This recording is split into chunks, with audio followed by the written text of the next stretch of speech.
Actually, the session is still underway in Brasilia. The justices are bringing their last votes on the sentences of some of the other defendants. There are 7 defendants, including former President Jair Bolsonaro in this trial. He was sentenced to the highest sentence, 27 years and 3 months in prison, but also several other high-ranking officials from his government and also high-ranking military have been convicted to also long sentences for these crimes related to an attempted coup d'etat. They were on trial for 5 different crimes, but all of them related to this basic charge of an attempted coup d'etat. But those included as well an attempt to a violent overturn of the rule of law, criminal organization of which Jair Bolsonaro was considered the leader, and also damage to public property. That very much related to the dramatic events of January 8th, 2023, when a mob of supporters of Bolsonaro stormed Brazil's main seats of power, and many of them had also been tried, convicted, and are now in prison because of the far-right President Jair Bolsonaro, who had 4 years, one term in Brazil, and then was defeated by Luiz Inácio Lula da Silva. Let's learn where Bolsonaro came from.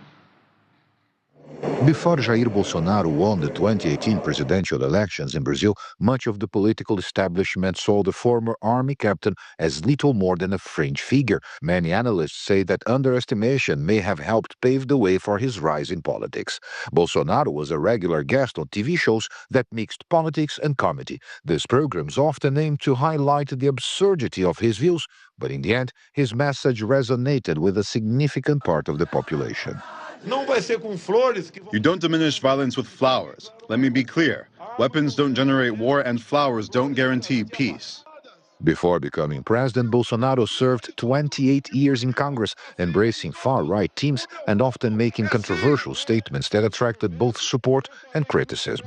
As president, Bolsonaro pursued liberal economic reforms under the leadership of his economy minister, Paulo Guedes, but made little progress, partly due to the COVID-19 crisis.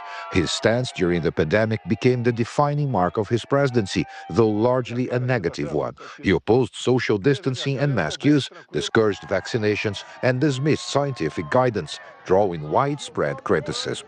Running for re-election, Bolsonaro lost the race to former President Luiz Inácio Lula da Silva by a narrow margin in October 2022. He never conceded the election and refused to participate in Lula's inauguration. Instead, he flew to the US and continued questioning the results, claiming electoral fraud. The current popular movements are the result of indignation and a sense of injustice over how the electoral process took place. Bolsonaro transformed the political landscape in Brazil, making this political landscape much more radicalized than it used to be before. And it alters the political climate in this country, I think, not only in a specific political juncture, but as a structural feature of the Brazilian political system. Jair Bolsonaro wasn't an isolated figure in Brazil, but part of a broader right-wing wave that swept across several Western countries beginning in the mid-2010s. That helped turn Bolsonaro into an international figure with followers and supporters well beyond Brazil's borders. Among his main allies on the world stage was US President Donald Trump, with whom he shared key political views. You cannot have a country with open borders. We are seeing the impact of Brazil opening its borders for everyone. That cannot be allowed. He was also a staunch supporter of Israel and its Prime Minister Benjamin Netanyahu, a stance shaped in part by his strong support among evangelical Christians in Brazil.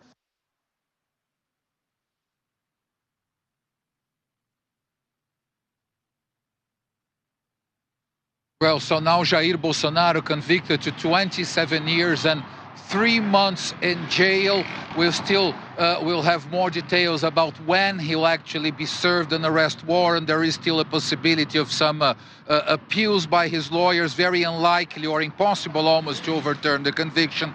But tomorrow we probably will know the next steps and when Jair Bolsonaro will actually begin serving his sentence. And Paulo, the U.S. Secretary of State Marco Rubio has vowed the U.S. will respond to this, quote, witch hunt trial. What more can you tell us about that?